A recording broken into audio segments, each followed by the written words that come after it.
October 9, 2024 నుండి ఫిబ్రవరి 4, 2025 వరకు గురువు వక్రగతిలో సంచరిస్తూ ఉన్నారు. అది ఇంగ్లీష్ సంవత్సరం మారింది కానీ తెలుగు సంవత్సరం అయితే క్రోధినామ సంవత్సరమే. కాబట్టి ఈ 120 రోజులు 4 నెలల కాలము, 2-3 రోజులు అటు ఇటుగా ఎక్కువ తక్కువలు ఉండవచ్చు, కానీ 4 నెలల కాలము ఈ వక్రగతిలో గురు సంచారం వల్ల ఇప్పుడు మనకి ఈ సింహరాశి వారికి ఏ విధమైనటువంటి ఫలితాలు ఇస్తాడు, శుభప్రదమైన ఫలితాలు ఇస్తాడా, అశుభప్రదమైనటువంటి ఫలితాలు ఇస్తాడా అనేటటువంటిది మనం తెలుసుకునే ప్రయత్నం చేద్దాము. అయితే ఇక్కడ గురువు యొక్క సంచారం వక్రగతి మూలంగా మనకి ఇక్కడ భాగ్యస్థానంలో గురువు యొక్క సంచారం జరుగుతున్నట్టుగా మనం భావించాలి. భాగ్యస్థానంలో గురువు యొక్క సంచారం చాలా విశేషమైనటువంటిది. ఆయనకు మామూలుగా ప్రతి గ్రహానికి ఉన్నటువంటి సప్తమ దృష్టి కన్నా కూడా విశేష దృష్టి లేనటువంటి 5-9 స్థానాల్లో మరింత బలంగా ఉంటుంది. ఆ 2 విశేష దృష్టిల్లో కూడా 5 కంటే 9 మరింత విశేషమైనటువంటి శుభప్రదమైనటువంటి ఫలితాన్ని ఇస్తాడు అని చెప్పేసి మనకి శాస్త్రం చెబుతోంది. అందుచేత ఇక్కడ మనకి 9వ స్థానంలో అంటే మేషరాశి, వీటి యొక్క ప్రభావం మనకి స్పష్టంగా కనిపిస్తూ ఉన్నది. ఈ 4 రాశుల వారు కూడా మనకి ఈ మంచి సుఫలితాలే కనబడుతున్నాయి. కాబట్టి వీరు కూడా మరింత సుఫలితాలు పొందడం కోసం ఆయన యొక్క బీజాక్షర మంత్రాలు కానీ, వేద మంత్రాలు కానీ, లేదా శ్లోకాలు కానీ ఏది మీకు వస్తే అది చదువుకోండి. అలాగే కొంతమందికి విష్ణు సహస్రనామం నోటికి వచ్చిన వాళ్ళు ఉంటారు. అందులో ఈ రాశికి సంబంధించి ఈ నక్షత్రం మీ జన్మ నక్షత్రం ఈ సింహరాశికి సంబంధించి మఖా, పుబ్బ, ఉత్తర 1వ పాదం వరకు ఈ పాదాల వాళ్ళు కూడా అందులో మీకు విష్ణు సహస్రనామంలో ఒక్కొక్క శ్లోకం ఒక్కొక్క దానికి రాసి పెట్టింది. మీకు ఇది ఏ పాదం చూసుకోండి. అందులో ఆ శ్లోకం కూడా మీరు ఈ 4 నెలలు అంటే 120 రోజులు సుమారుగా మీరు పారాయణ చేసుకోండి. శుభప్రదమైన ఫలితాలు ఉంటాయి.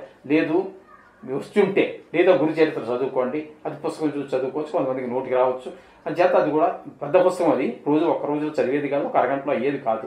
అలాగే లేదు అంటే గుడికి వెళ్ళండి, అక్కడ ప్రదర్శన చేయండి. గురువుకు సంబంధించినటువంటి శనగలని ఆవు తినిపించటమో లేకపోతే గుళ్ళో నైవేద్యం పెట్టి 10 మందికి పంచటమో ఏదో చేయండి. ఈ విధమైనటువంటి ఇంకా కొంతమందికి దోషం అంటే వీరికి ఇప్పుడు ఈ రాశి వారికి అన్ని శుభప్రదమైన ఫలితాలే కాబట్టి వీరు ఇంకంతకంటే అక్కర్లేదు. కొంతమందికి ఏదైనా కొన్ని రాశుల వారికి వీటి ప్రభావం చాలా దృష్టిల వల్ల, వేరే గ్రహాల యొక్క దృష్టి ప్రభావం వల్ల కొంచెం ఫలితాలు తీవ్రంగా ఉండొచ్చు. మంచి గ్రహాల యొక్క దృష్టి పడింది అనుకోండి, ఫలితాలు మరింత శుభప్రదంగా ఉంటాయి. దుష్టగ్రహాల యొక్క దృష్టి పడింది అనుకోండి, ఫలితాలు మరింత తీవ్రంగా అయ్యేటువంటి అవకాశాలు కూడా ఉంటాయి. అటువంటి వారు ఆరోగ్యపరమైన సమస్యలు వస్తే కవచాలు చదువుకోండి. లేదు మిగతా సమస్యలు ఎక్కువగా ఉన్నట్టయితే వారు ఈ గురువుకి సంబంధించి జపం చేసుకోవటమే ఉత్తమం. 4 నెలల కాలం కదండి. ఎందుకంటే అన్నిటికంటే 100కి 100 పాళ్ళు శుభగ్రహం ఏది అంటే నవగ్రహాలలో గురువే. మంచి చేసినా అట్లే ఉంటుంది, చెడు చేసినా కూడా అట్లాగే ఉంటుంది. గురుగ్రహ బలం లేనప్పుడు ఏం చేయాలి? ఉన్నప్పుడని కాదు, ఉన్నప్పుడైనా లేనప్పుడైనా గురుగ్రహం గురించి మన జపాలు, మంత్రాలు, రకరకాల మంత్రాలు ఉన్నాయండి. నేను మీకు బీజాక్షర మంత్రాలు చెప్తాను. ఇవి మీకు స్క్రీన్ మీద కూడా కనిపిస్తూ ఉంటాయి. అది 11 కూడా నేను చెప్తాను, ఒక్కోటి 2 సార్లు చెప్తాను. అది మీరు అవసరమైనప్పుడంతా కూడా మీరు పెట్టుకుని వినడానికి వీలుగానే ఉంటుంది. ఇది ఒక్కసారి చూసి నేర్చేసుకున్నాం కదా అనేది లేదు నోటికి రాలేదు కదా అనుకోక్కర్లేదు. ఇందులో ఈ 11 మంత్రాలు నా దగ్గర ఉన్న 11-12 రకాలు ఉన్నాయి. ఇవి చెప్పడం ద్వారా ఇందులో మీకు ఏది సులువుగా అనిపిస్తే, పలకటానికి ఏది సులువుగా అనిపిస్తే దాన్ని ఎంచుకోండి. అది మీదే ఛాయిస్. 11 రోజు చదవాలని మాత్రం అనుకోకండి. ఇందులో ఏదో ఒకటి ఎంచుకోండి. ఎంచుకున్నట్టయితే మీకు చక్కటి ఫలితాలన్నీ కూడా ఈ జపం ఫలితాలు మీకు మామూలుగా వేదమంత్రం ఉందనుకోండి, ఓం బృం బృహస్పతయే నమః, ఓం బృం బృహస్పతయే నమః, ఇది ఒక మంత్రం అండి. ఇది పలకడానికి అన్నిటికంటే సులువుగా ఉంటుంది. ఇకపోతే రెండవది ఓం ఐం క్లీం బృహస్పతయే నమః, ఓం ఐం క్లీం బృహస్పతయే నమః. అండి. ఇక మూడో మంత్రం ఓం హ్రాం హ్రీం హ్రౌం బృహస్పతయే నమః. ఓం హ్రాం హ్రీం హ్రౌం బృహస్పతయే నమః. ఇక నాలుగో మంత్రం ఓం ఐం ఓం సురగురో అభీష్టం యచ్చ యచ్చ స్వాహా. ఓం ఐం ఓం సురగురో అభీష్టం యచ్చ యచ్చ స్వాహా. ఇది నాలుగో మంత్రం అండి. ఇందులో ఏదో ఒకటే చదువుకోవాలి. మనం చెప్పేట్టు 11, 12, 13 ఎన్నైనా ఉండేవి. ఒక్క మంత్రాన్ని మీరు ఎంచుకోండి, మీకు ఏది సులువు అనిపిస్తే దాన్ని. ఇక ఐదో మంత్రం దగ్గరికి వస్తున్నాం. ఓం జాం జీం జూం సం బృహస్పతయే నమః. ఓం జాం జీం జూం సం బృహస్పతయే నమః. ఇది ఐదో మంత్రం అండి. ఇక ఆరో మంత్రం దగ్గరికి వెళదాము. ఓం నమః శివాయ నమః. ఓం శిం శివాయ నమః. ఓం నమః శివాయ నమః. ఓం శిం శివాయ నమః. ఆరో మంత్రం అయిందండి. ఏడో మంత్రం ఓం ఐం హ్రీం సురగురో అభీష్టం యచ్చ యచ్చ శ్రీం శ్రీం ఐశ్వర్యం దేహి దేహి స్వాహా. ఓం ఐం హ్రీం సురగురో అభీష్టం యచ్చ యచ్చ శ్రీం శ్రీం ఐశ్వర్యం దేహి దేహి స్వాహా. 7 మంత్రాలు అయినాయండి. ఓం ఐం హ్రీం శ్రీం శ్రీం క్లీం వం సౌః ఐం గురవే నమః. ఓం కం లం ఈం ఏం బృహస్పతి గ్రహాయ హ్రీం సర్వారిష్టాన్నాశయ నాశయ స్వాహా ఐం ఓం.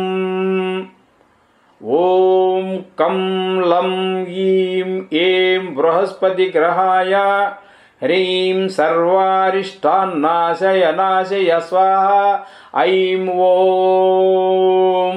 9 మంత్రాలు అయినాయండి. ఇక 10వది చెప్పుకుందాం. ఓం హ్రీం శ్రీం ఐం గ్లౌం గ్రహపతయే బృహస్పతయే ఏం టః శ్రీం టః ఐం టః స్వాహా. మరలా ఒకసారి చెప్పుకుందాం. ఓం హ్రీం శ్రీం ఐం గ్లౌం గ్రహాధిపతయే బృహస్పతయే ఏం టః శ్రీం టః ఐం టః స్వాహా. ఈ టా మాత్రం మొదటిది కాదండి, రెండోది ఒత్తు టా. అది కూడా స్పష్టంగా పలకాలి. టహా కాదండి, ఠహ. తెలుస్తుంది కదా? ఓకే. ఇక 11వది ఓం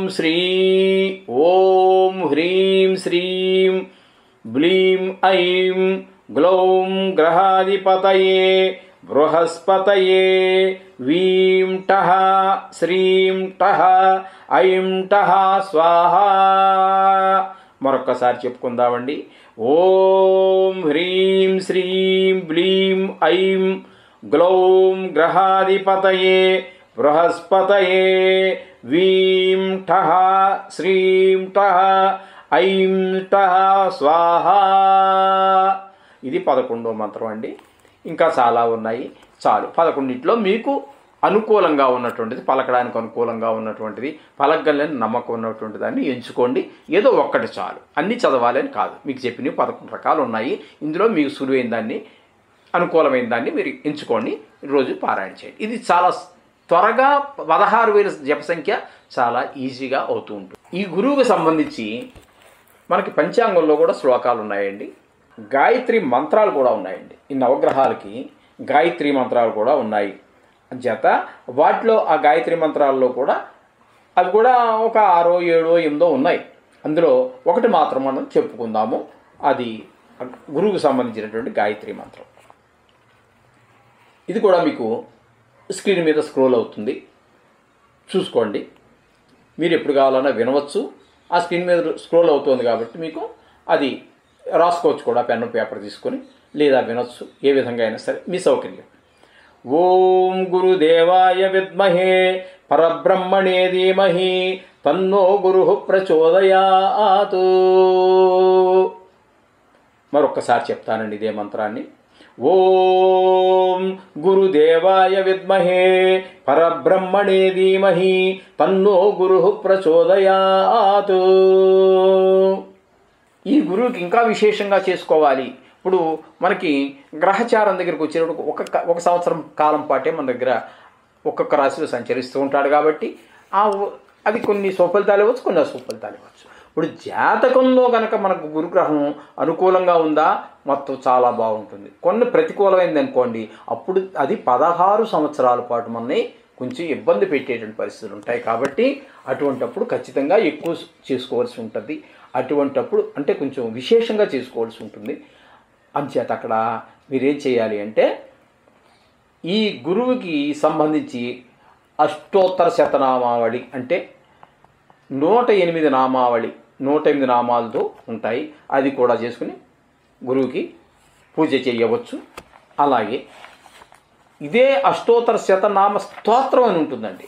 అంటే 108 నామాలలాగా విడివిడిగా నామాలు కాకుండా స్తోత్ర రూపంలో, అంటే శ్లోకాల రూపంలో ఉంటుంది. దాన్ని స్తోత్రం అంటారు. శ్లోకాల రూపంలో ఉన్నదాన్ని స్తోత్రం అంటారు. దాన్ని కూడా చేసుకోవచ్చు. 108 నామాలు విడిగా చేసుకోవచ్చు, లేదా ఆ విధంగా చేసుకోవచ్చు. కొన్ని సందర్భాలలో మనకి ఏమవుతుందంటే, ప్రతి గ్రహం వల్ల, ఏ గ్రహమైనా కావచ్చు, ఇప్పుడు ప్రస్తుతం మనం గురుగ్రహం గురించి చెప్పుకుంటున్నాం, కొన్ని సందర్భాలలో కొంచెం మనకి అపాయం జరిగేటటువంటిది, ఆరోగ్య సంబంధమైనటువంటివి, దెబ్బలు తాకేటటువంటి సందర్భాలు కూడా ప్రతి గ్రహం వల్ల కలుగుతుంటాయి ఉన్న స్థానాన్ని బట్టి.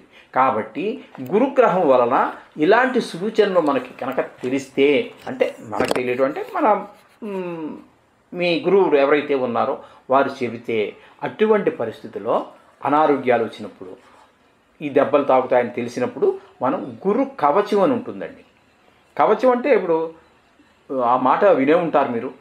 గురువుకు సంబంధించి కాదు, కవచం. పూర్వం యుద్ధానికి వెళ్ళినప్పుడు రాజులు సైన్యము కవచం వేసుకుంటారు. వాడి కొట్టినటువంటి కత్తి దెబ్బ తాకకుండా పైన ఇనపది ఏదో ఉంటుంది అన్నమాట, దానికే తగులుతుంది, మనిషికి దెబ్బ తగలదు.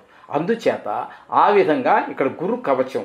ఆ గురువు వల్లే మనకి కొంచెం అనారోగ్యమో లేకపోతే దెబ్బలో తగిలేటట్టు ఉన్నాయి, ఏ భాగాన్ని తగులుతుందో తెలియదు. కాబట్టి ఇక్కడ ఈ గురుగ్రహం యొక్క కవచం మాత్రం అన్ని భాగాలు ఇందులో వస్తుంది. ఆ రకమైనటువంటి కవచం చదువుకోవటం వల్ల మనకి చాలా శుభప్రదమైనటువంటి ఫలితాలు, అది తగలవలసినటువంటి దెబ్బలు తగలకుండా వాటి నుంచి మనల్ని ఆ గురు భగవానుడే మనల్ని రక్షిస్తూ ఉంటాడు, ప్రొటెక్ట్ చేస్తూ ఉంటాడు.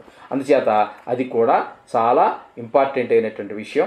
అందుచేత ఇది కూడా మీకు స్క్రీన్ మీద స్క్రోల్ అవుతూ ఉంటుందండి. ఇది మీరు చదువుకుంటే చాలా బాగుంటుంది. ఎందుకంటే మీరు రాసుకోవడానికి వీలుగా, ఇది కొంచెము 10 శ్లోకాలు ఉంటాయి, 20 లైన్లు ఉంటాయి. అది కొంచెము చదవగలిగితే చదువుకోండి. అది కవచం అనేటటువంటిది. లేదు మీరు ఈ సంస్కృతం యొక్క అక్షరాలు, ఈ విసర్గలు, ఉదాత్త అనుదాత్తాలు, ఇది అంటే శ్లోకాల్లో ఏముండవు అనుకోండి, ఉదాత్త అనుదాత్త స్వరితాలు. కానీ మొత్తం మీద కొంచెం ద్విత్వాక్షరాలు, సంయుక్తాక్షరాలు లాంటివి ఎక్కువగానే ఉంటాయి. కాబట్టి వాటిని మీరు చదవగలిగితే చాలా మంచిది. ఓకే, లేదు ఒక బ్రాహ్మణ పెట్టి చదివించుకోండి. ఏమండి, చదువుతారు, చక్కగా పారాయణ చేస్తారు. మీకు అన్ని రకాలైనటువంటి మీకు శుభాలు కలుగుతాయి. వచ్చే ఆపదని ఆయన ఆదుకుంటాడు. ఆయన వల్ల కలుగుతోంది కాబట్టి ఆయనే పారాయణ చేసినప్పుడు ఏం చేస్తాడు? ఆయనే కాపాడుతాడు. ఇంక దారి లేదు ఆయనకి. పాపం మీరు ప్రార్థించినప్పుడు ఏం చేస్తాడండి? మనకు రామాంజనేయ యుద్ధం చూడలా, రామాస్త్రం వదిలిపెట్టాడు ఆంజనేయుడి మీద. దానికి ప్రపంచంలో తిరుగులేదు. రామాస్త్రానికి, బ్రహ్మాస్త్రానికి, ఈ శివుడి యొక్క త్రిశూలానికి, సుదర్శన చక్రానికి తిరుగులేనటువంటివి సృష్టిలో. అలాంటి రామాస్త్రాన్ని ఆంజనేయ మీద ప్రదర్శించాడు. ఏం చేశాడండి అప్పుడు ఆంజనేయ స్వామి? రామనామం చెప్పించాడు, ఆయనే కొట్టాడు, ఆయనే రక్షించుకోవాల్సి వచ్చింది. చూడండి ఎంత తమాషగా ఉంటాయి అవన్నీ. ఆ రకమైనటువంటి ఆయనే కాపాడతాడు మిమ్మల్ని. ఆయన ద్వారా వస్తుంది కాబట్టి ఆ వచ్చే ఆపద ఏదైతే ఉందో ఆయన ద్వారా వస్తుంది కాబట్టి మీరు ఆయన యొక్క స్తోత్ర పారాయణలు కవచాలు అవి చేస్తారు, ఆయన కాపాడతాడు అంతే. ఈ విధంగా చక్కటి ఫలితాలన్నీ చాలా ఉన్నాయని ఆ విధమైనటువంటి చేసుకున్నట్టయితే మీకు చాలా చక్కటి ఫలితాలు పొందుతారు. శుభం భూయాత్.